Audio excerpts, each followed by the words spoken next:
Bonjour à tous et bienvenue dans le podcast Réussir ses projets, le rendez-vous hebdomadaire de celles et ceux qui veulent progresser en gestion de projet sans se perdre dans la théorie. Chaque semaine, je partage avec vous des tips pratiques, des retours d'expérience terrain, des réflexions utiles et également des échanges passionnants avec des pros du métier. Un seul objectif, vous aider à gérer vos projets avec plus de clarté, plus d'efficacité et surtout moins de stress. Si vous appréciez ce podcast, pensez à le partager avec vos proches, pensez à mettre une note 5 étoiles sur votre plateforme d'écoute préférée. Je vous remercie du fond du cœur et on se retrouve tout de suite pour l'épisode de la semaine. Alors salut François, toi et moi on se connaît depuis quelques années, on a déjà pas mal bossé ensemble, on était ensemble notamment chez un ancien employeur commun. Mais pour ceux qui te connaissent pas, j'aimerais que tu puisses nous expliquer qui tu es et quel est ton parcours. Aujourd'hui, je suis transition manager. Alors, c'est un poste en fait de direction de projet. Alors, pourquoi transition manager? Alors déjà, effectivement, je pense que l'entreprise a trouvé que c'était beaucoup plus glamour pour être un petit peu plus très authentique. Mais il y a un vrai sens à transition management. On est là aussi pour revisiter les processus de tout ce qui arrive entre la partie commerce et ce qui nous arrive à nous. Parce le transition manager, en fait, la spécificité, enfin, c'est un directeur chef de projet, mais qui ne gère que la phase avant la phase d'initialisation, ce qu'on appelle le build. Toujours dans la notion, c'est un hébergeur du cloud. Toujours dans cette notion, on construit, on reçoit une offre commerciale, le client a contractualisé quelque chose, on met en place tout ce qui est demandé. Voilà. Et la plupart du temps, ce sont les clients qui on récupère leur informatique chez nous et on leur donne accès à distance ou une seule partie de leur périmètre informatique interne chez eux qu'on récupère. Ça peut être la sauvegarde, ça peut être de la puissance de calcul, ça peut être un applicatif spécifique. Voilà. Sur des plateformes différentes. Ça peut être du VMware, ça peut être du Nutanix, ça peut être la machine du client dans un réseau privé sans rien toucher, juste en la virtualisant sur une plateforme spécifique. Voilà. Donc là, je suis transition manager, donc revisite des processus liés justement à ce processus de transition où le client vient dans l'entreprise sur ses centres de données. Donc tu accueilles le client, tu mets tout le nécessaire en place en termes de pilotage projet pour accueillir le client dans les meilleures conditions. Une fois que c'était signé avec le commerce, et après, une fois que toi tu as fini cette partie-là, tu passes la main au SDM qui lui va suivre vraiment le contrat global. Exactement. Au C'est ça. SDM, accompagné d'un dispositif particulier, le responsable opérationnel de compte qui va gérer vraiment la partie production au quotidien, les incidents, les crises. Le SDM, il est plus dans la facturation, le récurrent, des comités techniques, des Le comités de relationnel aussi. pilotage et le relationnel. Et aussi la remontée des indicateurs, des KPI, associés aux services qui ont été vendus pour le client. Donc ça peut être pour des nouveaux clients, ça peut être aussi pour des extensions de périmètre importants de clients existants. Yes, on aura l'occasion de le creuser Ouais. sur la prochaine interview. Donc je dirais que quand même sur ce processus, enfin, sur cette carrière-là, jusqu'ici, au-delà de cette reconversion, cette tentative de vivre quelque chose de différent qui, par ailleurs, m'a énormément apporté sur ce que je suis aujourd'hui en tant que chef de projet, directeur de projet. Je suis plus du tout la même personne, ça c'est important. Euh, et je dirais que c'est un parcours quand même qui a été vraiment diversifié aussi bien au niveau technique qu'au niveau des notions de pilotage projet et de suivi post-projet, que managérial, parce que j'ai pu avoir une petite équipe chez Sony, quelques personnes quand j'étais team leader. À l'UCF BTP, j'avais une personne aussi. Voilà, c'était riche, c'est riche. Aujourd'hui, je suis pas tout à fait à 2 ans de cette nouvelle mission de transition management. Il y a des choses intéressantes, mais on y reviendra peut-être.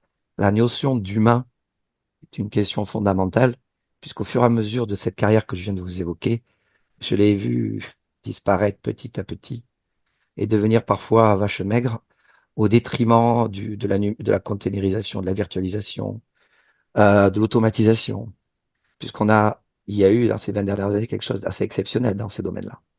Et du coup, malheureusement, il y a eu une perte de lien humain et une perte de sens. Ouais, clairement. Je l'ai constaté aussi en ayant une carrière beaucoup moins longue que toi, étant donné que j'ai commencé que en 2008, mais je l'ai constaté aussi. Et je trouve ça dommage parce qu'en fait, en gestion de projet, je sais que t'es 100% d'accord avec moi là-dessus, mais l'humain est au cœur de la gestion de projet et sans humain, on ne peut rien faire. Et ça m'amène en fait aux questions suivantes. Moi, quand je suis arrivé, toi, chez CIS Valley à l'époque, ce qui m'a vraiment impressionné chez toi, c'est cette aisance à l'oral que tu as pu avoir. Le fait que même en fait face à des situations très compliquées où des ingénieurs se retrouvaient, toi, brinque-ballés sur plusieurs dossiers, ou des choses qui étaient censées être faites aujourd'hui sur lesquelles on avait pris des engagements forts ne l'étaient pas forcément. Tu te retrouvais avec des clients frustrés, mécontents. T'as toujours réussi en fait à ménager un petit peu la chèvre et le chou, à gérer, on va dire, au niveau communication, au niveau humain, en fait, les parties prenantes en interne comme les parties prenantes externes. C'est un truc qui m'a vraiment impressionné chez toi parce que je l'ai pas retrouvé souvent chez d'autres chefs de projet. Et ça m'amène à la question, c'est ce côté humain en fait. Est-ce que toi, tu dirais que c'est important de créer du lien dans un projet? Et si c'est important pour toi, enfin en quoi ça l'est? Est-ce que tu peux nous donner des exemples sur lesquels ça t'a bien aidé? Alors, je te remercie de l'effet miroir que tu viens de me faire sur notre collaboration. Je l'avais pas identifié de manière aussi affirmée, donc ça me fait plaisir, ça me fait du bien de l'entendre. Je dirais juste avant de répondre à ta question que aussi le fait d'avoir travaillé aussi bien dans des petites entreprises que des grandes, très grandes, d'avoir eu Baron Philippe de Rothschild, d'avoir eu des gros comptes hyper exigeants, mais avec qui un lien très fort s'est tissé, avec des enjeux et des deadlines, donc des échéances extrêmement précises et à respecter, m'a aussi forgé quelque part une certaine rigueur, tout en y associant une souplesse, parce que j'avais justement créé de la légitimité, de la crédibilité au fur et à mesure de cette relation client. Pour le lien, oui, le lien pour moi, créer du lien dans un projet, mais c'est absolument primordial. Et ça, dès le lancement d'un projet. Ça permet de créer de bons ferments pour le collectif dans le projet qui va venir. Donc, créer de l'humain, ça peut être aussi bien en interne qu'en externe. Donc, le client potentiellement, le demandeur, celui qui a le besoin, que les équipes internes qui vont répondre à ce besoin, que d'autres partenaires qui viennent graviter souvent autour du projet. Donc ça, c'est important. Donc, l'humain, je dirais, base solide, priorité number one. Mais avec ça, l'humain, il faut associer effectivement la rigueur. La rigueur, comme je disais, on tient les engagements, les délais, la qualité des prestations pour asseoir ce que je viens d'exprimer, la légitimité, la crédibilité, la vision que va avoir l'extérieur de comment comment on se présente en fait, quelle aura le projet. Et ensuite l'accompagnement psychologique, on en parlera peut-être plus tard, qui pour moi un des deuxièmes éléments qui vient se rajouter à cet humain, cette rigueur, légitimité, crédibilité, et la psychologie. On parle d'humain, on parle d'humain. Il y a de la psychologie, de la psychosociologie qui gravite autour et qui va être nécessaire, de mon point de vue, dans le processus du déploiement projet. Justement, tu l'évoques, je pense en parler plus tard, mais on va y aller dessus maintenant. Euh, Est-ce que ne tu peux souhaites-tu développer un pas peu? que je donne l'exemple que tu souhaitais? Un exemple Oui. où l'humain, ou est-ce que Ah tu voudras oui. qu'on y revienne plus tard? Non, mais vas-y, fini. Je le bougerai. J'ai une situation, une expérience là que je suis en train de vivre, et une autre que j'ai vécue qui pourrait être intéressante pour les auditeurs du podcast, les auditeurs du podcast. C'est par exemple comment représenter l'humain dans un projet qui d'ores et déjà s'annonce extrêmement difficile, dans un processus par exemple de carve-out. C'est-à-dire Alors, Carvote, pour préciser, alors, François. alors on est dans le domaine de la métallurgie, mais ça dans plein de domaines. C'est-à-dire qu'on a une entreprise qui va se séparer d'une branche de son activité pour obtenir une meilleure rentabilité et qui va être prise par quelqu'un d'autre. Et là, c'était un carve-out en spin-off, c'est-à-dire c'est un grand groupe industriel qui va séparer une activité en particulier pour rendre créer une nouvelle entreprise et elle va devenir autonome. C'est un spin-off. Voilà. Et elle va être pilotée et reprise par quelqu'un d'autre. Voilà. Donc, ça veut dire que c'est une situation délicate, aussi bien humaine et financière pour l'entreprise avec des impacts collatéraux et à multi-surface.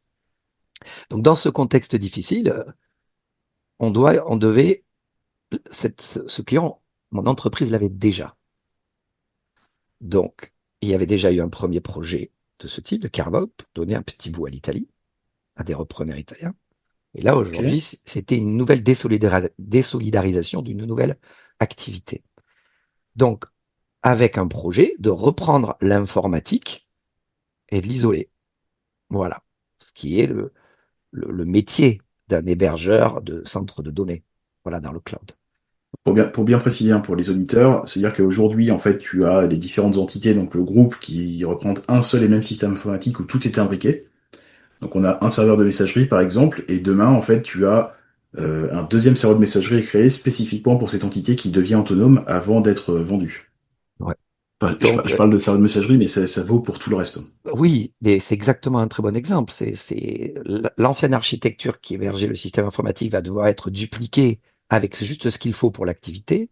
La messagerie, on va couper le cordon ombilical, la désolidariser et créer une messagerie, je dirais, nouvelle messagerie pour l'entreprise et de nombreux autres aspects.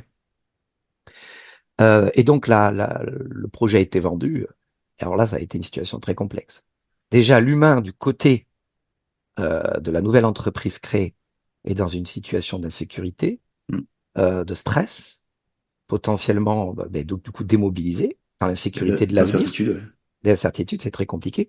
Ce qui a été vendu doit se faire en 1 mois et demi, alors qu'il faut normalement 4 à 5 mois pour opérer ce type de migration ou de reconstruction d'environnement pour la nouvelle entité, donc inatteignable, unreachable, comme on dit. Et, et dans ce contexte, la première réunion, ce qu'on appelle lorsqu'on récupère un projet, quel qu'il soit, il y a une phase, un kick-off, il y a un moment donné où on initialise le projet avec les différents acteurs. Voilà. Euh, du coup, cette réunion se réalise, mais dans un contexte d'une froideur et de non-verbal. Enfin, c'était extrêmement stressant. Le directeur informatique était fermé, froid, avec des velléités, beaucoup d'agressivité sur le peu de choses qu'il verbalise. Bon, ça a été très compliqué. Donc à partir de ce moment-là, sur l'ensemble des personnes, on a fait un tour de table. C'est à ce moment-là que généralement je sors ma meilleure carte. Un icebreaker avec un peu d'humour. Ça fait partie de ma spécialité. Là, j'avais pas d'autre solution pour voir jusqu'où je pouvais aller ou pas en termes d'intrusion communicative ou en termes d'aura ou de spectre de développement que je pouvais avoir dans cette situation. Ah ben, ça a fonctionné. J'ai réussi à faire sortir un petit rire modeste du DSI. J'ai vu que les équipes dans la conversation commençaient à mettre des smileys sympas. Bon, ça c'est égal aussi icebreaker ou non, mais surtout authenticité. Car j'ai su tourner le fait qu'il y avait de la froideur dans cette réunion comme un icebreaker d'ailleurs, et la transformer en quelque chose de plus warm, de plus chaud. Voilà, j'ai fait une sorte de warm-up en fait. J'ai fait un icebreaker et j'ai eu le résultat d'un warm-up. Donc ça s'est détendu, ça m'a permis d'identifier dans le tour de table qui étaient réellement les décisionnaires, est-ce qu'il y en avait qu'un, en fait il y en avait deux, quelles étaient les compétences de chacun. Rien qu'avec 2 ou 3 minutes, on peut sentir quel sera l'engagement, une partie de l'engagement de la personne, la façon la réaction de la personne. Il y a toute une partie de psychologie verbale et non verbale, parce qu'on voit quand même des choses sur la visio, puisque les premières visios se font à minima. Ça, c'est une règle que j'ai demandé dans mes projets, de voir la personne au moins une fois. Donc quand Donc, tu dis voir une fois, c'est voir euh, en visu ou voir en visio? alors, voir en visio, et c'est très rare dans mon métier, peut-être 10 ou 15% des fois, de le voir physiquement. Ça vient après. Ok. Mais que tout le monde se voit une fois, pendant toute une réunion. Et je le dis parce que pour moi, ça me permet d'identifier un certain nombre de choses de communication non verbale, effectivement, et parfois de creuser un petit peu en posant des questions sur les personnes sans dépasser un délai raisonnable dans un kick-off projet qui ne dépasse pas 1 heure et demie. Donc ça m'a permis d'identifier des choses et puis j'ai été dans l'écoute, la réassurance, leur expliquer qu'on était dans le même bateau, que l'échéance on ferait tout pour l'atteindre, mais qu'aujourd'hui de par mon expérience ça ne me semblait pas être possible, mais que on mettrait toutes les forces vives et l'énergie, et notamment moi, pour qu'on puisse atteindre ou se rapprocher de cette cible. Mais là, le DSI a commencé à comprendre que ça, en lui donnant quelques arguments, en lui donnant le nombre de fois où j'avais déployé ce type d'architecture, ce type de projet, posément, avec de la bienveillance, il a commencé à comprendre qu'effectivement, il était parti sur quelque chose d'infaisable. Et il a commencé à s'assouplir et à énoncer dès le début qu'on faisait un kick-off en français, mais normalement, les réunions se feraient toutes en anglais, écrit et oral. Ce qu'on m'avait pas complètement dit, effectivement, lorsque j'ai pris en charge le dossier. Ça fait partie Des des petites surprises. surprises. Des surprises. Alors pour moi, je dirais une belle surprise parce que j'attendais que ça. J'avais eu qu'un client anglais, un gros client international, vétérinaire. Du coup, pour moi, ça a été positif. Je leur ai vite fait comprendre qu'ils pourraient compter sur moi là-dessus. Et le DSI était extrêmement en panique puisque c'était, je dirais, une génération un peu old school, encore avant ma génération, qui fait que parler anglais, c'est c'est compliqué. Alors, dans un contexte professionnel, ça l'est encore plus. Ouais, Voilà. d'autant plus quand tu rajoutes des échéances rapprochées, limite intenables, avec tous les problèmes, les frustrations, le stress, et la charge mentale que ça peut provoquer chez tout le monde, quoi. Ouais, tout à fait. Alors, je dirais que cette attitude, pour moi, j'ai développé des skills, j'ai de l'expérience. Elle fait partie aussi de mon caractère. Mais ça peut s'apprendre. Voilà, ça peut s'apprendre. Chaque chef de projet a ses propres soft skills, a ses propres expériences. Mais je dirais que mettre l'humain au cœur, même si j'ai pas fini de raconter la fin de cette expérience, ça reste, vous le voyez bien, central. Ça reste central parce que c'est d'abord des êtres humains qu'on a en face de soi, chacun avec ses propres contraintes, ses peurs et ses potentielles envies ou non-envies. Donc ça peut s'apprendre. Euh, Associé à ça, pour terminer le kick-off, une présentation bien ficelée, propre, claire. Je m'étais fait accompagner d'ingénieurs experts dans les domaines qui pouvaient répondre de manière rassurante et extrêmement précise aux questions fondamentales techniques du dossier. La réunion s'est très bien passée et j'ai demandé si le DSI avait quelques instants. Donc, on s'est rappelé sur une autre conversation Teams et je lui ai proposé de l'accompagner sur la partie anglaise, notamment sur la partie documentaire. Là, t'es en one-to-one, en call avec lui. Ouais, un call one-to-one, autant sur mes communications de mon entreprise que sur les siennes auprès des acteurs du carve-out qui se séparaient de l'activité. Il a accepté et là, je pense qu'il y a eu un point de déblocage. À partir de là, il a vu que vraiment, il était aidé parce que c'était un point, je pense, hyper frustrant pour lui, très compliqué à Mm. appréhender. Et donc, à partir de là, il m'a envoyé des documentations que je relisais, que je reformalisais pour envoyer aux décideurs et voilà. Après, ça n'a pas changé que quand il a dû s'exprimer oralement, c'était compliqué pour lui. Oui, forcément. Mais souvent, il redirigeait vers moi les questions et j'en profitais intelligemment pour reformuler et pour répondre. On avait trouvé un très bon mode de fonctionnement Mm. dès le départ. Du coup, ça l'a pas mis à défaut devant ses équipes et ça lui a enlevé, je dirais, une belle épine du pied. Ça aussi, en termes de sensibilité et ça, en termes d'ouverture humaine.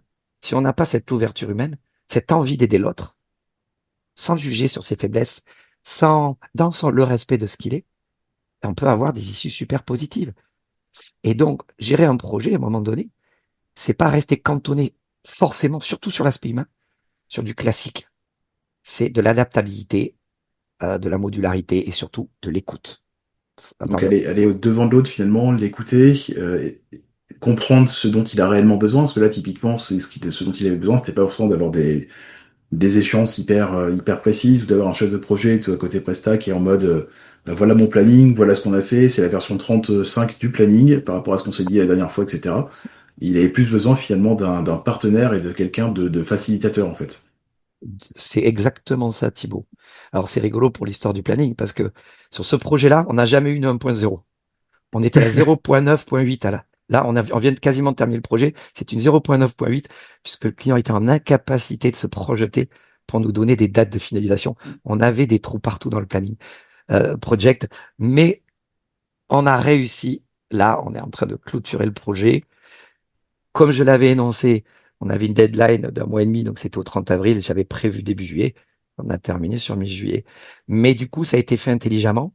En fait, il a découvert qu'il avait des leviers gagnés du temps avant que le cordon ombilical soit coupé avec l'entité maîtresse, qui fait que là, petit à petit aussi, la tension globale du projet sur les derniers mois s'est apaisée. Lui a trouvé une assise et une confiance auprès de ses équipes parce qu'il avait plus du tout la capacité de les manager, Mm. tellement il y avait de peur, de réticence et d'insécurité. Il a réussi à gagner, même si lors du projet, ben, il y a des gens qui sont partis en plein projet. Oui, des débuts de licenciement, malheureusement. Donc ça crée des perturbations de circonstances, des, beaucoup de choses à adapter. Et voilà. Et c'était un projet intéressant de ce point de vue-là. Et j'avais d'abord demandé pour conclure, euh, quand même, et je l'ai demandé tout au long du projet, d'avoir de la latitude pour augmenter mon niveau d'accompagnement et de pilotage sur ce projet sensible, sur lequel il y avait très peu de réactivité côté client, une communication avec les équipes techniques qui était éparse et déstructurée. Euh, et mon entreprise m'a donné le go pour dépasser la charge qui était prévue, notamment du fait que c'est un client historique qui a été coupé en morceaux, certes, en un morceau, mais dont le revenu de la phase donc de run, le revenu récurrent, ce loyer qu'il paye à l'entreprise pour qu'on héberge son informatique, était conséquent et allait croître. Donc, ça a pu se terminer, je dirais pas sans mal. C'était épuisant intellectuellement en termes de fatigue cognitive, mais c'est une réussite néanmoins. Donc, et c'était pas bien parti. Et l'humain a permis Ça de fait fou. résoudre les choses. Bah, Voilà, félicitations pour ça. voilà, voilà. Après, j'ai une autre façon d'intégrer l'humain et c'est beaucoup plus rapide si je peux expliquer ce deuxième cas. Mais je crois que peut-être on en parlera lorsqu'on doit mobiliser les équipes, quand elles sont démobilisées ou autre. Il y aura peut-être un sujet que tu souhaiterais évoquer plus tard. Et ouais, du coup, je vais rebondir sur ce que tu as dit. Tu as mentionné à plusieurs titres, enfin à plusieurs fois la psychologie, l'importance de la psychologie. Euh, Comment tu l'utilises en fait cette psychologie? Ça te permet de cerner à peu près la personnalité des gens, de pouvoir te dire ah tiens cette personne-là elle a besoin par exemple d'avoir quelque chose qui soit assez carré, assez palpable, et du coup je vais plutôt aller dans ce sens-là et tu t'adaptes en fait en fonction des différentes personnes que tu as en face de toi. C'est plutôt dans cette idée-là que tu vas l'utiliser? Explique-nous un petit peu comment concrètement, toi, cette notion de psychologie, tu l'utilises au quotidien dans tes projets. Je l'utilise au quotidien, enfin je l'utilise en permanence. Je me suis intéressé à la psychologie vers la trentaine, en lisant des ouvrages, aussi bien des ouvrages de type Kant, Freud ou autres, mais après plutôt des ouvrages un peu plus en dessous, un peu moins, un peu plus grand public, du Guy Corneau, même du John Gray, qui est très grand public, les hommes de Mars et les femmes de Vénus. Mais toutes ces petites choses, j'étais intéressé par le rapport entre les êtres humains. Voilà. Donc des livres comme Graines de possible de Pierre Rabhi, Nicolas Hulot, sur la vie, une vision humaniste, sur la communication, la RH transpersonnelle, les ressources humaines, le transpersonnel, et le transhumanisme. Les choses, c'est-à-dire la psychologie, c'est je la mets aussi bien dans ma communication, dans ma cordialité, dans mes écrits, dans la façon dont je m'exprime auprès des personnes. C'est-à-dire que je vais adapter tous ces paramètres-là en fonction de qui j'ai en face de moi. Euh, il n'y a pas de notion de manipulation. Il y a la notion de s'adapter à un contexte. Ben, une personne qui est extrêmement en colère, une personne qui est déçue, une personne qui voudrait même quitter l'entreprise et qui est un des maillons critiques du projet, par exemple. Comment on fait? Comment on fait? Si l'humain et la psychologie, enfin, c'est pas complètement imbriqué. Puisque la psychologie, c'est l'étude, ou la psychosociologie, c'est l'étude du comportement humain notamment. Même s'il y a l'anthropologie, il y a d'autres sciences qui aussi l'étudient. Mais c'est lié à l'humain. C'est-à-dire, à un moment donné, euh, c'est l'humain qui va guider l'approche psychologique. C'est-à-dire qu'une personne qui est en détresse, Je vais l'accompagner, je vais utiliser une communication spécifique. Quand je serai en visio, je vais effectivement y mettre, détendre l'atmosphère. Je vais voir comment la personne, elle réagit. Potentiellement, je vais aussi me renseigner quel est son contexte auprès d'autres collègues, comment elle se sent. Mais jamais dans l'intrusivité, mais juste pour la compréhension de sa situation et essayer de voir ce que je peux faire pour l'aider. Et c'est ça pour moi l'approche psychologique. Et typiquement, une personne comme ça, qui en a ras-le-bol, qui a trop de travail, qui veut quitter l'entreprise, qui sort d'une longue maladie, qui en fait a une situation de vie extrêmement compliquée, Mm. dont on peut comprendre sa colère. Clairement. Ben, c'est l'accueillir, c'est être à l'écoute, c'est lui dire, ben, là, récemment, je l'ai eu, tu peux te mettre en colère contre moi, mais moi, je peux l'entendre, mais voilà, c'est ça, ça, ça. J'ai vraiment besoin de toi. Je sais que tu peux pas te fournir tout. On va trouver effectivement des échanges plus adaptés. Ce qui est important, c'est que tu puisses au moins mettre ta pierre à l'édifice. Si tu peux pas tout faire, on verra qui pourrait le terminer. Voilà ce que je souhaiterais que tu puisses faire. Toujours être dans une sorte, associer la psychologie à de la CNV, à de la communication non violente. Jamais de tu, toujours essayer de formaliser les choses positivement dans le respect de l'autre et ne jamais aller trop loin. Et essayer de voir ce qui peut être en capacité de réaliser. Si c'est pas le cas, trouver des solutions pour l'accompagner, le soulager ou trouver quelqu'un d'autre. Donc là, c'est la psychologie, l'humain, tout ça, c'est imbriqué. Et après, il y a des skills, soft skills de communication qui permettent de mettre les bons mots, la bonne intonation, et dans une visio encore plus facilement, le bon visuel, accompagné de gestes de communication positive. Voilà. Yes. Alors même en dehors des personnes, on va dire, qui peuvent être dans des contextes un petit peu compliqués ou en détresse, j'imagine que tu l'utilises au quotidien. Enfin, je pense à Gauthier, par exemple, qui était, bah, tu vois de qui je parle, hein, qui était un de mes anciens Ouais. boss en client final. Et bah, si t'écoutes, on te salue, Gauthier. Et toi, Gauthier, il était dans une façon de travailler en fait où il avait besoin, enfin, il avait vraiment besoin de sentir que les choses avancent. Donc, on avait plein de projets en fait en parallèle dans la DSI, donc dans la direction informatique, des projets purement internes DSI, des projets métiers, des infrastructures à faire évoluer, etc.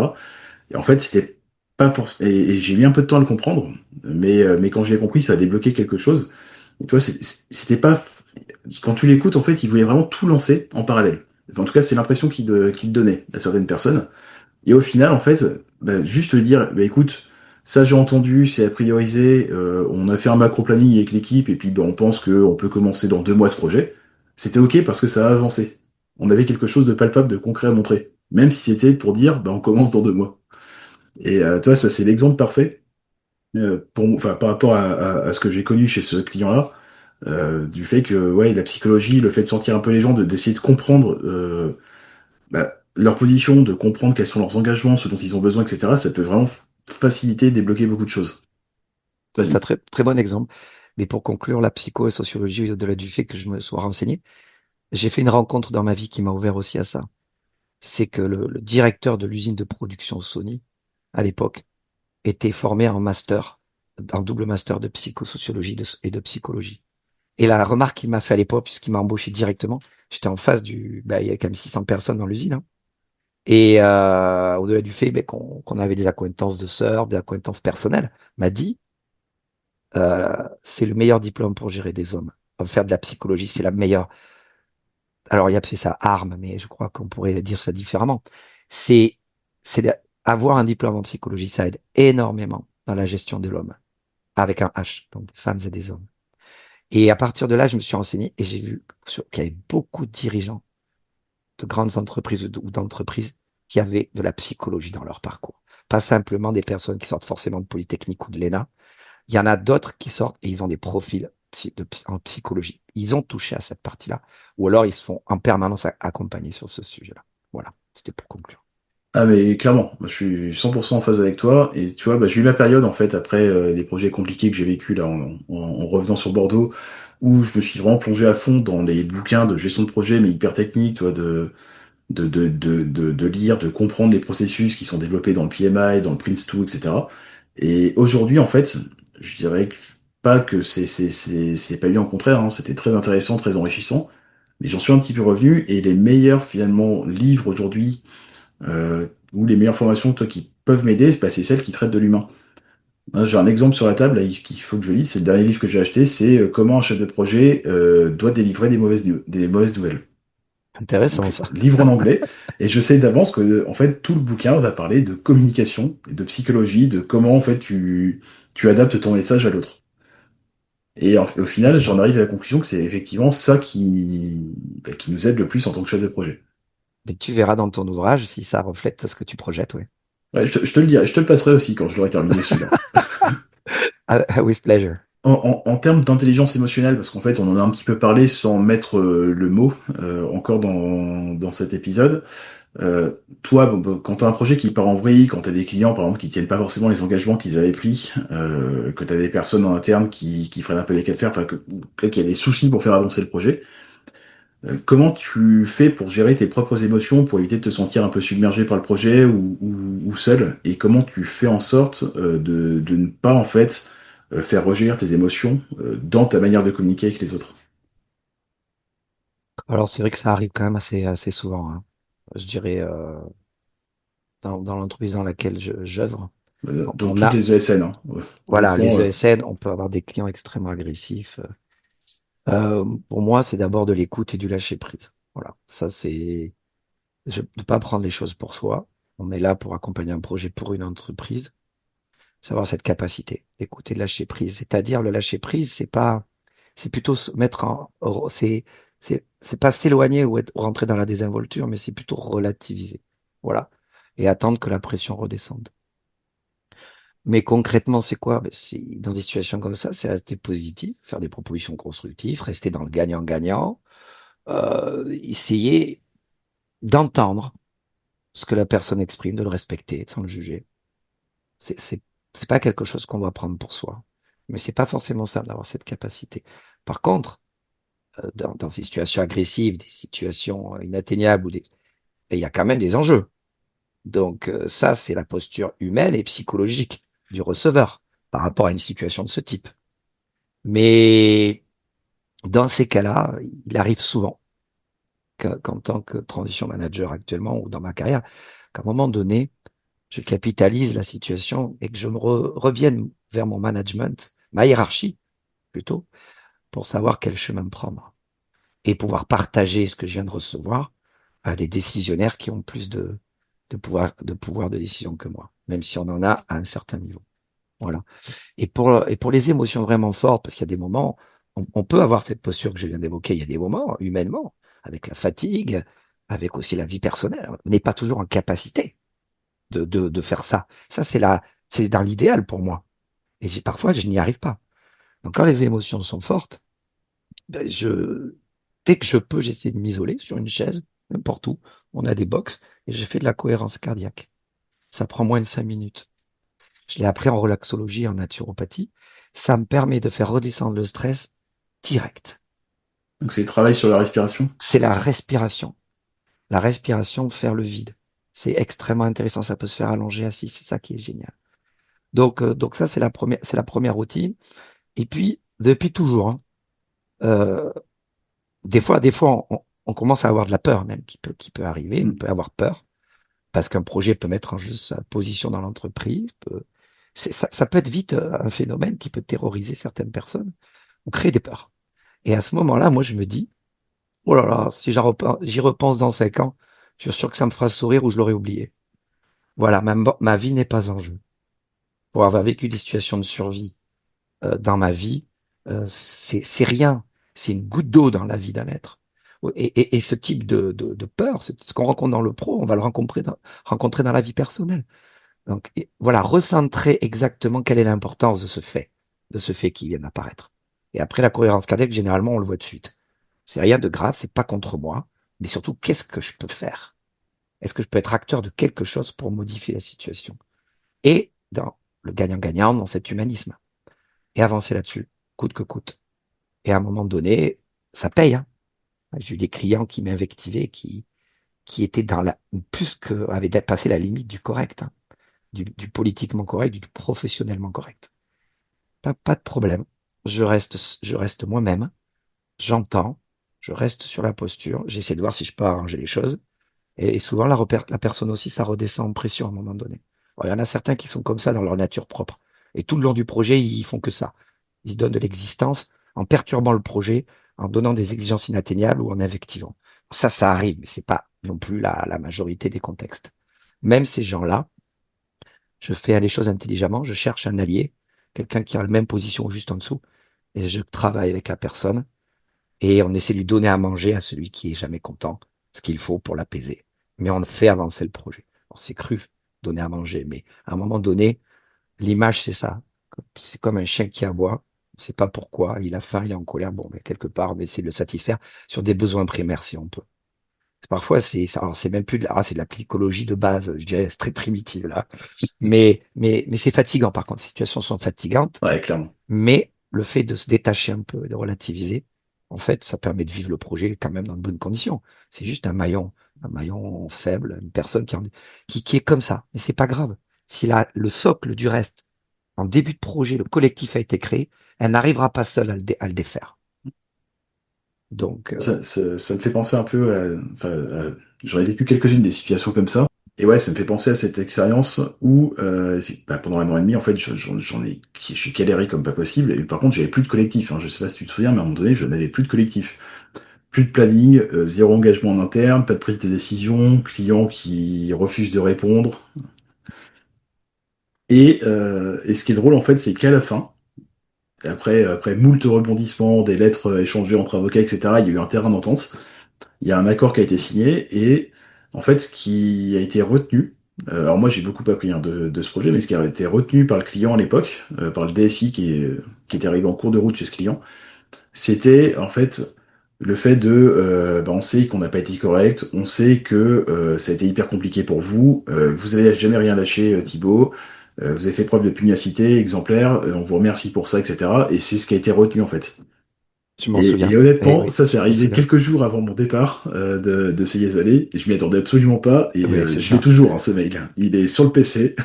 Mais comme quoi, il y a, voilà, c'est l'humain, la bienveillance, Ouais. l'altruisme. Euh, Quelque part, il y en a qui le voient et qui le valorisent.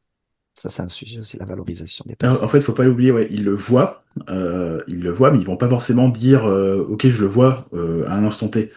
C'est mis dans une case, c'est retenu, ça peut ressortir quelques mois plus tard, et ça peut aider justement quand tout va bien, notamment au départ, je suis d'accord avec toi, il faut créer du lien, parce qu'au moment où ça va mal, au moment où il y aura une difficulté, un obstacle qu'il faudra surmonter, bah, c'est à ce moment-là en fait qu'on va se souvenir de ce lien qui a été créé, de comment tu t'es comporté, de comment tu as communiqué, et ça fait la Ouais. différence, hein, clairement. Ah, ben oui, clairement. Mais ça a dû effectivement te nourrir d'une belle énergie. Ouais, bah tu vois, c'est ce jour-là en fait où j'ai compris que la communication, que tout cet aspect un peu psychologique, humain, c'était au final plus important que le reste. Tu peux être assez mauvais pour faire des plannings, pour faire plein de choses. Si par contre tu gères tes communications en tant que chef de projet, je pense que tu peux te débrouiller. C'est exactement ça. Je suis pas le meilleur dans la planification si les projets deviennent de taille trop grosse, par exemple, mais j'arrive par la communication et un suivi vraiment rapproché de qualité à faire avancer mes projets, même s'il y a des moments, il y a des zones perfectibles dans mes planifications ou dans mon jalonnage, par exemple. Ouais, Je de toute suis d'accord. façon, la planification, ça se base sur des estimations. Après, les estimations se basent sur des hypothèses qui peuvent évoluer. Enfin, il y a plein de choses qui font que la planif bouge, mais ce qui reste, c'est la communication. C'est ça qui fait qu'un décalage de planning peut être entendu ou pas. C'est ça, la communication et sa crédibilité dans le projet. Et La confiance aussi. ouais. Faut qu'il y ait de la En parlant confiance. de communication, toi, t'es plutôt adepte d'une transparence totale ou tu filtres quand même certaines infos? Je te donne un exemple pour illustrer un petit peu ce que je veux dire. Si par exemple tu as des difficultés qui pop, qui sont présentes en interne dans la société de service, est-ce que tu vas quand même les partager d'une certaine manière, bien sûr en enlevant certaines infos confidentielles auprès du client, ou est-ce qu'au contraire tu vas plutôt cacher entre guillemets les choses sous le tapis pour dire pop, pop, c'est en interne, le client va pas le savoir. Parce que c'est quelque chose que je vois souvent, ça, en ESN, euh, et donc j'aimerais bien avoir ton avis là-dessus. Alors, ça dépend d'une part euh, du niveau de relation que j'ai avec le dit client. Depuis combien de temps? Est-ce que ça fait déjà 2 ans qu'on bosse ensemble? Est-ce que c'est la première fois qu'on se rencontre? Déjà, il y a déjà quel est le niveau de la relation avec le client, avant toute chose pour moi. Parce qu'un client qu'on connaît depuis 2 ans, qui connaît bien aussi la boîte et qui me connaît et qui connaît les équipes, peut être plus à même d'entendre qu'on est en période d'effectifs réduits, qu'on n'a pas la capacité de tenir la deadline en ce moment, mais qu'on pourra la tenir pour telle date. Il sera plus en capacité, et là, c'est la pleine transparence, du coup. Mais je suis adepte d'une pleine transparence. C'est un peu un peu de l'idéalisme, parce que je suis dans de la transparence mitigée, mais j'essaie d'être vers de la transparence totale. Ça veut dire quoi? Parce que la transparence totale, euh, il y a bien entendu des informations qu'on ne peut pas transmettre au client, comme le client ne transmet pas certaines informations. Par exemple, j'ai eu des clients qui en plein projet passaient en redressement judiciaire. Ça a été su ailleurs, mais le client n'exprime pas ce genre de choses. À l'instar, si aujourd'hui euh, je sais qu'il va y avoir un départ dans l'équipe, je m'assure d'abord d'avoir le même intervenant de même qualité et de même compétence avant d'informer le client. Mais je suis quand même pour la transparence. Je pense que un client, il gère aussi des hommes, il gère des équipes. Il a aussi des impondérables, des arrêts maladie, il y a des congés, même si c'est planifié, il y a plein de choses qui se passent. Donc il peut entendre, si c'est bien exprimé et si c'est suffisamment, si ça peut être dit suffisamment en amont, peut entendre effectivement un certain nombre de choses. Donc, par contre, ce que je filtre absolument, c'est les communications futiles qui tournent en boucle, qui sont pas dans le cadre du projet, tout ce qui est des termes trop crus ou des invectives. C'est-à-dire quelque chose qui est négatif et qui peut impacter l'humain. Moi, c'est quelque chose que je filtre. C'est-à-dire, je le filtre parce que ça va pas dans la ligne de conduite que j'essaie d'injecter dans le projet, c'est-à-dire l'humain et de la bienveillance. Donc, ça, oui. Par contre, après, pour communiquer, il y a un plan de communication dans le projet, il y a du RACI. Donc, généralement, les comités de pilotage, c'est pour tout ce qui est la hiérarchie du client, le commerce, et après, des comptes rendus parfois techniques pour les équipes techniques. Mais quand c'est important, je communique aussi certains comptes rendus de comité hebdo, de suivi ou pilotage aux équipes techniques s'il y a quelque chose qui les concerne. Mais ça, c'est défini dans un plan. Communiquer, c'est les bonnes informations requises au bon moment et au bon endroit. Et il y a ce fameux plan. Voilà.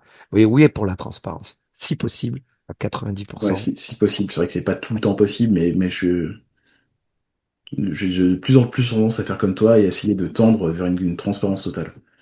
Quitte, parce que de toute façon, dire qu'il y a un souci en interne, qu'on n'est pas, enfin, qu'on a loupé une procédure, qu'on a fait des choses qu'on ne devait pas faire, au contraire qu'on est en sous-effectif, c'est jamais confortable hein, de se mettre en défaut, de montrer sa vulnérabilité à l'autre. Mais je trouve par contre que, en fait, il vaut mieux le dire toi nous-mêmes.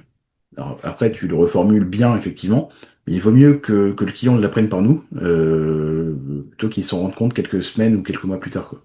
Oui, je le dis tout le temps. Quand on commet une erreur, je dis que nos équipes ont fait une erreur. Aujourd'hui, c'est capitalisé dans une procédure que je nomme, dont je donne l'existence et que nous allons capitaliser pour les futures installations et que j'ai déjà mis ça pour mon retour d'expérience et que je mettrai ça dans les nouveaux DAT, sur les nouvelles infrastructures. Enfin, je capitaliserai aussi côté pilotage. Mais généralement, je le dis, hein, et le client apprécie. Il y a une façon de le dire, mais l'authenticité et l'honnêteté, ça payera plus. J'en suis pleinement convaincu qu'effectivement qu'ils l'apprennent de manière inopinée et ça décrédibilise du coup aussi bien le pilotage que l'entreprise encore plus.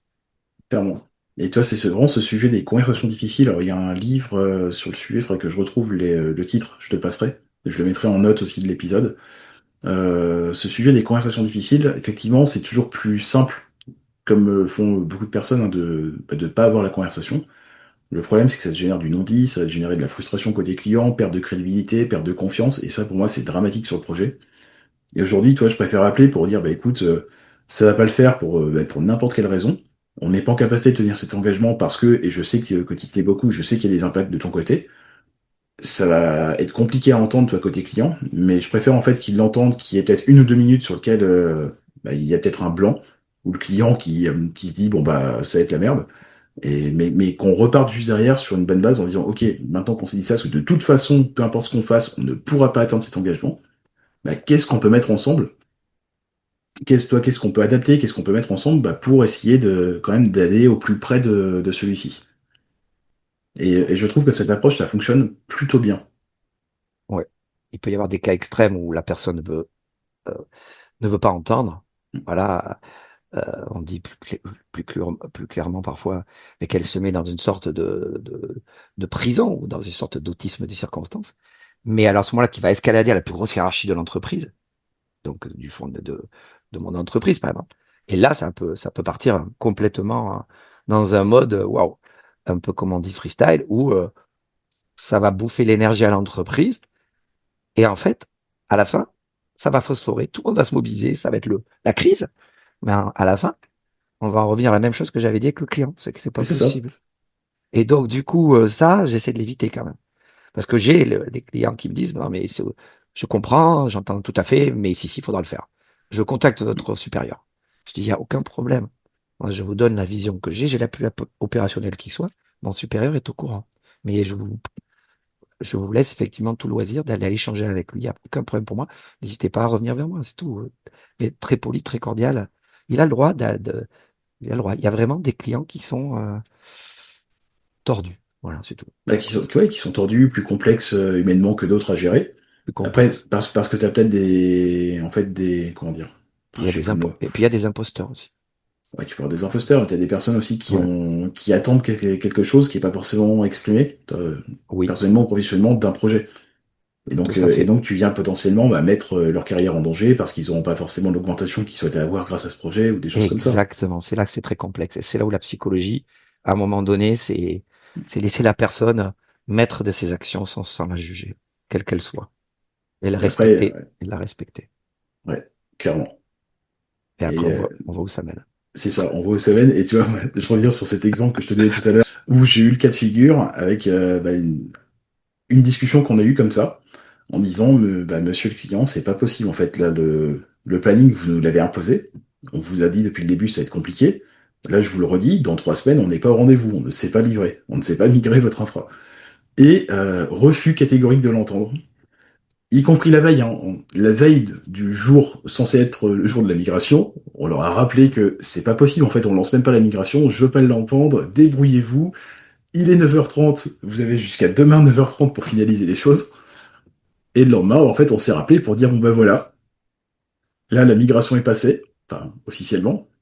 Officiellement, nous sommes en retard, est-ce qu'on peut commencer à discuter? Et on en est arrivé au Oui. même stade, à savoir, bah, qu'est-ce qu'on peut faire maintenant? Sauf que t'as perdu de l'énergie, tout le monde s'est énervé, les équipes se sont démobilisées, enfin, Ça crée du c'est, stress diffusé. ouais, ça crée du stress pour rien, enfin, c'est ridicule de fonctionner comme ça, mais malheureusement, il y en a certains qui ont besoin de ça. Exactement. C'est cette personne-là qui sont les plus délicates à appréhender. Oui. Je pense qu'on en a un petit peu parlé, mais pour résumer un petit peu les choses, à ton avis, quelles sont les erreurs, on va dire, de communication au sens large les plus fréquentes qu'on peut voir chez les chefs de projet, et qu'est-ce que toi tu ferais à la place? Enfin, ou qu'est-ce que tu leur conseillerais en fait de faire? Bah, moi, je dirais que ne pas communiquer au bon moment, ça peut être une première erreur. Ensuite, c'est standardiser une communication. Certes, ça peut être intéressant, mais parfois y ajouter un peu de renouveau, parce qu'après, il y a des communications qui, en fait, après, ne sont plus lues, tout simplement. Donc, ou alors, au moment de la communiquer, une présentation, essayer de créer du renouveau dans la communication et surtout ne pas flooder, c'est-à-dire ne pas submerger les intervenants de communication à faible valeur ajoutée ou trop de communication. Voilà. Donc, moi, ce que je fais, c'est je veille juste à respecter ces trois principes. Et ça a l'air de fonctionner. Pour rentrer dans le concret, tu dis par exemple, tu prends un responsable d'infrastructure ou quelqu'un qui est sous le DSI. Tu vas te dire, bah, cette personne-là, par rapport à son rôle, par rapport à ce qu'elle a exprimé, par rapport à son rôle dans le projet, etc., je vais lui envoyer tel type de communication. Par contre, tel type de communication, ces comptes rendus ou ces choses-là, c'est pas forcément nécessaire de lui transmettre. Tu tiens une Euh, espèce de grille comme ça, comment tu fais? euh, Ou alors, c'est un peu au feeling? alors, il y a deux aspects. Alors déjà, il y a le plan de communication et le RACI. Il y a des choses qui sont identifiées. Le plan de communication, on sait normalement à qui on envoie les communications tout au long du projet. Alors, il peut évoluer. Entrée d'un nouvel acteur, départ d'un intervenant, modification de responsabilité au sein du projet. Bon, on adapte un plan de communication. Mais au-delà du plan de communication, que je suis censé tenir, conserver et appliquer, je demande aux personnes. Je demande aux personnes, parce que ce plan de communication, au départ, il est proposé, validé, mais parfois il y a des personnes qui sont mises face à quelque chose, qui n'ont pas participé aux réunions de création ou à la validation de ce document. Donc je demande aussi aux personnes leurs attentes en termes de communication. Surtout si tu parles d'une personne qui est censée quand même avoir un rôle, une responsabilité juste en dessous du décisionnaire premier, par exemple. Après, je suis effectivement, moins dans l'attention des intervenants plus techniques. Mais une personne comme ça, quand même, qui a cette position-là, se doit d'avoir la bonne communication, puisque derrière, elle irrigue aussi auprès des intervenants de son côté un certain nombre de tâches et une management qui s'opère. Donc c'est important, ouais. Ouais, Et je sais pas si tu le fais aussi ça avec tes clients, mais j'aime bien toi me poser maintenant quand on se découvre en fait quand on se découvre d'un point de vue personnel parce qu'on sait qu'on va travailler ensemble, toi, on se connaissait pas avant. J'aime bien en fait discuter un petit peu de ces personnes, comprendre toi, ce qui les fait vibrer, comprendre aussi quel a été leur parcours ou regarder un petit peu sur LinkedIn aussi ce qu'elles ont pu faire ouais, parce que alors moi je fais de l'ingénierie ouais, sociale, oui, sur ça aide LinkedIn, beaucoup je trouve. toujours. Après, ce temps-là, on n'en bénéficie pas toujours, malheureusement. Donc ça peut se faire sur des moments off, pendant le projet, pas forcément tout au Hmm. départ, effectivement. Mais et puis se renseigner, parce qu'il y a des gens qui parfois connaissent mieux la personne que toi, ou qui la connaissent déjà. Ouais. Donc parler avec un avant-vente, parler avec le commerce, parler avec quelqu'un qui est un autre transition manager ou SDM qui a fait un projet pour ce client, prendre de l'info. Mais c'est ça, mais c'est de l'ingénierie sociale, interne, LinkedIn ou autre. Mais moi, c'est très important, je pense aussi. Après, il faut avoir le temps de pouvoir le faire et avoir assez de matière pour pouvoir quand même se forger quelque chose qui puisse aider, quoi. Bah, tu vas le forger avec le temps, mais c'est vrai que j'aime bien prendre quelques dizaines de minutes en démarrage de projet. Alors, je le fais pas avec tous les intervenants, mais avec les participants clés, les parties prenantes clés, j'aime bien prendre le temps en fait de comprendre qui vient en face de moi. Ouais. Ça aide beaucoup. Ça serait l'idéal, mais malheureusement, la plupart du temps, c'est pas du temps qui est vendu. Donc, Mm. faut l'utiliser avec parcimonie. Ouais, mais ça c'est les Mais c'est bien spécificités dommage. de Ouais, c'est bien. SN. Ouais, et c'est bien dommage. Parce que Mais ce c'est vrai temps-là, que pour moi, il est primordial. il est primordial et alors c'est vrai que mes dernières expériences en société c'était client final. Et après, sinon en tant que freelance, je prends ce temps-là de toute façon pour échanger avant de dire oui ou non, toi, sur un projet. C'est nécessaire pour moi, en fait, de savoir avec qui je vais travailler, de voir si on est aligné, alors pas forcément sur tout, mais au moins si on est aligné sur la façon de communiquer, la façon de travailler. Ouais. J'aurais pu en parler. Tu pourrais faire un podcast sur toi-même. Ah, mais clairement. Clairement. C'est Et hyper intéressant ce que tu viens de dire parce que je l'avais omis. Mais quand je peux, je le fais. Mais tu vois, c'est bien. Ça m'a fait penser à le remettre sur la table. t'as mentionné tout à l'heure le réseau, notamment quand tu présentais ton parcours, que tu as un fort réseau professionnel, que tu l'as fait jouer, alors au moins à une reprise, mais je pense plus. Au En fait, plus, oui. comment tu le vois enfin, comment tu vois ton réseau, comment tu l'as créé au fil du temps, comment tu l'entretiens? Ça, c'est quelque chose, et j'ai pu le constater moi-même, toi, qui est hyper important. Moi, mes derniers postes, mes derniers jobs, je les ai eus via le réseau. Et j'ai un peu la sensation, en fait, que, il y a beaucoup de chefs de projet qui ont du mal à le construire, et ou qui ont un réseau, mais qui ont du mal, en fait, à l'entretenir, ou à le faire vivre, ou à même le solliciter quand ils ont besoin. Euh, alors moi, je dirais que après ma reconversion, je l'ai pas vraiment entretenu le réseau et je l'entretiens plus. Pourquoi? Parce que j'ai pas une finalité à continuer l'informatique longtemps en fait. Donc, mais avant cela, je dirais que j'ai entretenu le réseau régulièrement. Après, je faisais beaucoup de missions. Un coup, j'étais à l'Unédic en consulting. Un coup. Donc, du coup, j'étais toujours dans des équipes différentes. Et comme j'ai une facilité de relation avec les gens, ben, il se créait des liens plus ou moins, excusez-moi, plus ou moins forts. Donc, hop, j'ajoutais. Après, on me demandait un ajout. Enfin, après, c'est la casque, c'est une sorte de pyramide.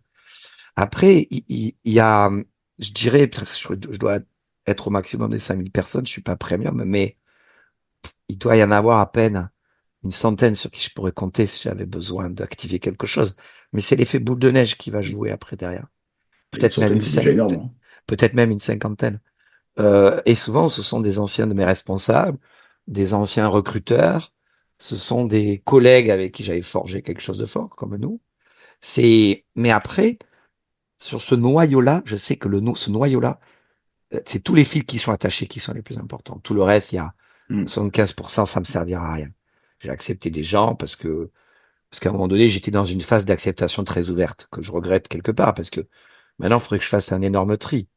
Je dois avoir, si déjà j'avais 500 personnes vraiment utiles dans mon réseau, de qualité, ce serait largement suffisant. En avoir 5000. C'était dans une phase, en fait, après la naturopathie et avant, où voilà, je suis parti dans le grossissement du réseau. C'était une sorte de mégalomanie temporaire qui m'a attaqué, que j'ai vite combattu. Ça me rassurait. Par contre, ce que j'ai sur mon LinkedIn, je sais que je peux compter que sur un tout petit maillage, mais à chaque fois que je les ai sollicités, ce maillage-là, c'est lui, hein. Donc, c'est lui pour Sony, c'est lui pour l'UCF, c'est lui pour Keops, cooptation par un ancien de notre société. Donc, le peu de fois où je l'ai activé, ça a fonctionné et ça a pu me sortir de situations compliquées, notamment après la reconversion, où j'avais besoin de retrouver un travail rapidement. Et là, j'ai activé, ça a marché. Et en fait, on se rend compte que surtout sur Bordeaux, que tout le monde connaît tout le monde, hein. Donc, Pas que sur Bordeaux. pas que sur Bordeaux, mais on dit que Bordeaux, c'est encore un peu plus, Mm. c'est un peu plus fermé, mais par contre, tout le monde se connaît, quoi. Mais c'est la cooptation à chaque fois. Tu vois bien, ma première mission chez Alcatel Télécom, c'est une cooptation Mm. du frère d'un de mes meilleurs amis. Et ainsi de suite. Et après, c'est du réseau. Mais c'est souvent les personnes qui ont compté dans ta vie pro, c'est souvent ceux-là qui vont t'aider, en fait. Ou les très proches qui ont le même ADN. Parce que si tu gardes un noyau, c'est que c'est un noyau qui correspond à tes valeurs, en fait, hein. Donc, le Ouais. reste, c'est peut-être avoir de l'activité, avoir des posts, voir ce qui se passe autour de soi.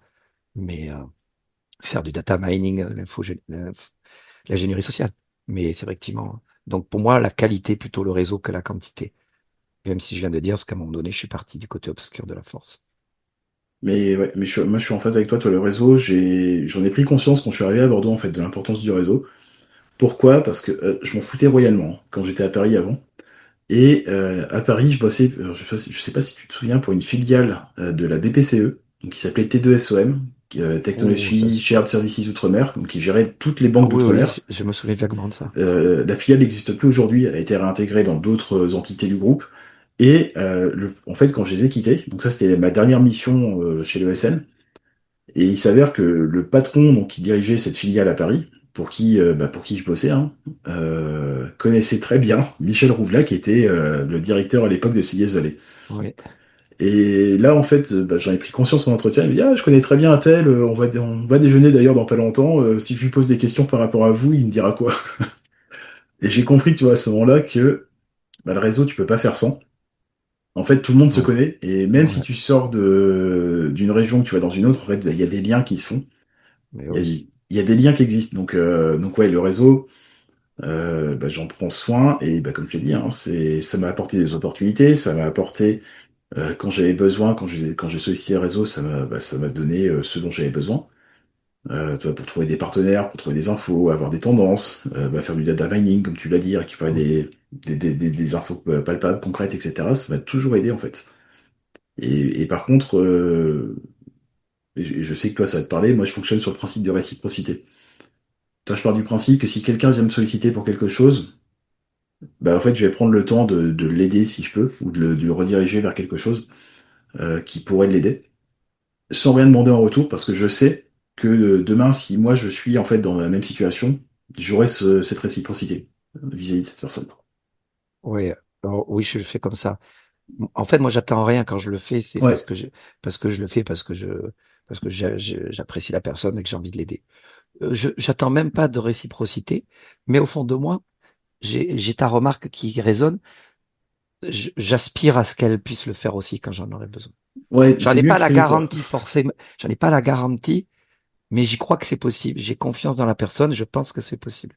Mais je le fais pas dans aucun cas, comme tu dis, je le fais dans aucun cas pour avoir quelque chose en retour. Mais tu l'as beaucoup mieux exprimé que moi, et c'est tout à fait ce que je voulais dire, effectivement.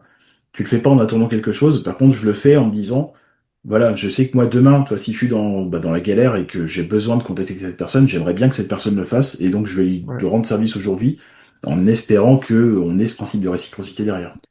c'est exactement ça. Mais je suis pas dans l'attente, parce que si tu as une attente, si tu as une attente ou un besoin, tu crées forcément quelque part de la déception à un moment donné.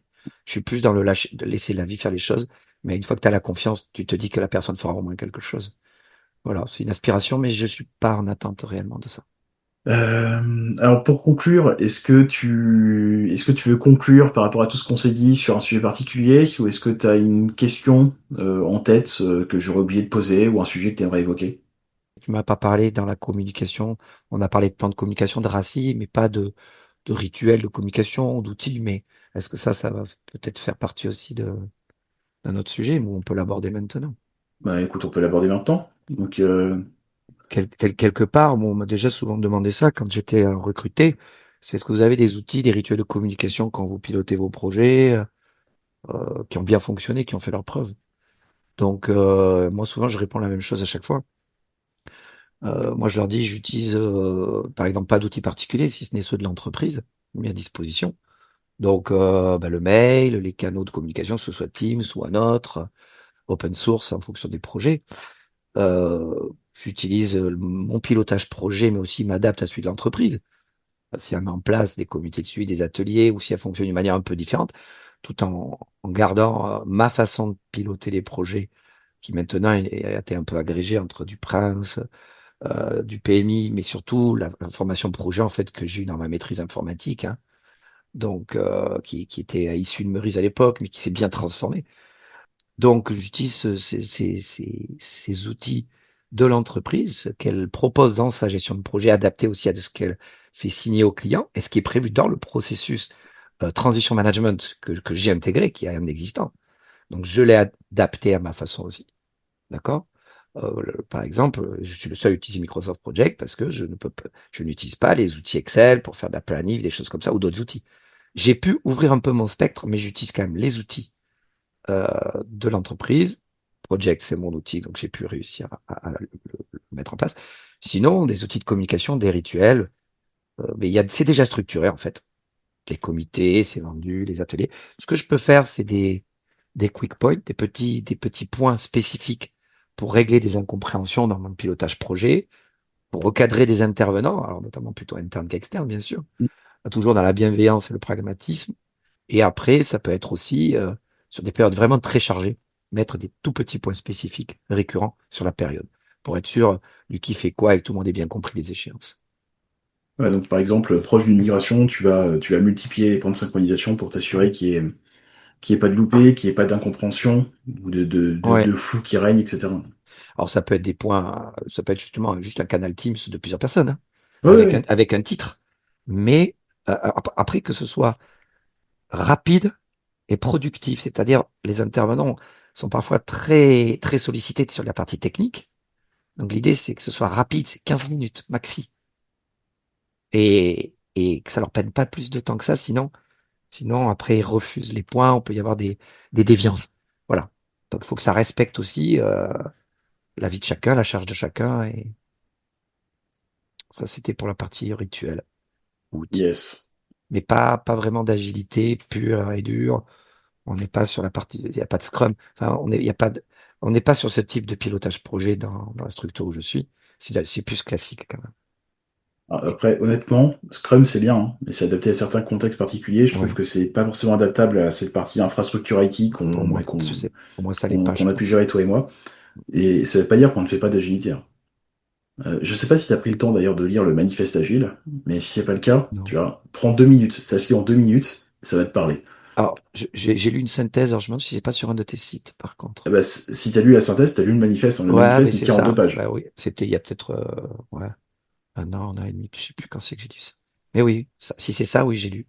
Bah oui, en fait, tu te rends compte, et ça, c'est un peu ce que je reproche toi, aux agilistes aujourd'hui, qui sont un peu enfermés dans leur dogme de Scrum, d'autres choses. C'est que l'agilité, en fait, c'est pas dogmatique, en fait, c'est pas prescriptif.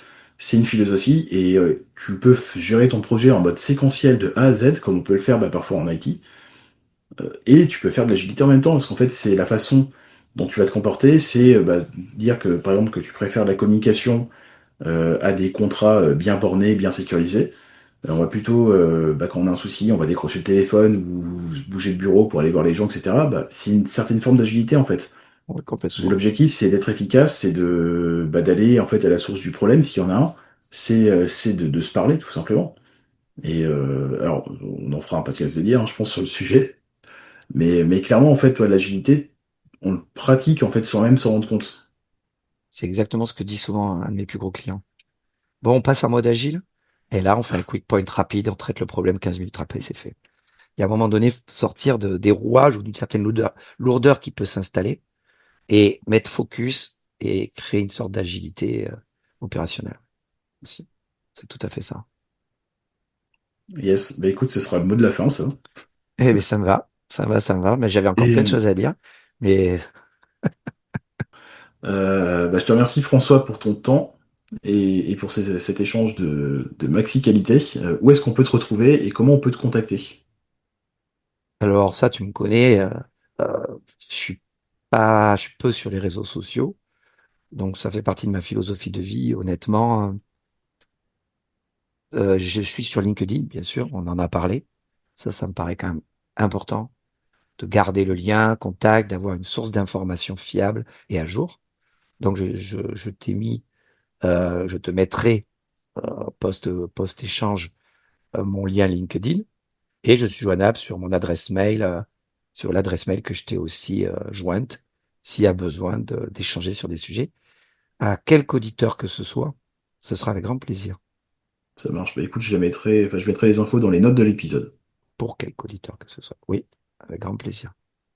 Et ben, je te remercie. Merci à toi Thibaut. Merci d'avoir écouté cet épisode. Si vous l'avez trouvé utile, pensez à le noter 5 étoiles et à laisser un commentaire sur votre plateforme d'écoute préférée. Ça m'aide énormément pour faire connaître le podcast. Si vous souhaitez me contacter, vous pouvez me retrouver sur LinkedIn, vous pouvez m'écrire son problème et vous pouvez également m'envoyer un mail à podcast@reussircesprojets.com. Et si vous souhaitez aller plus loin, retrouvez tous mes outils, formations et accompagnements sur reussircesprojets.com. À très vite.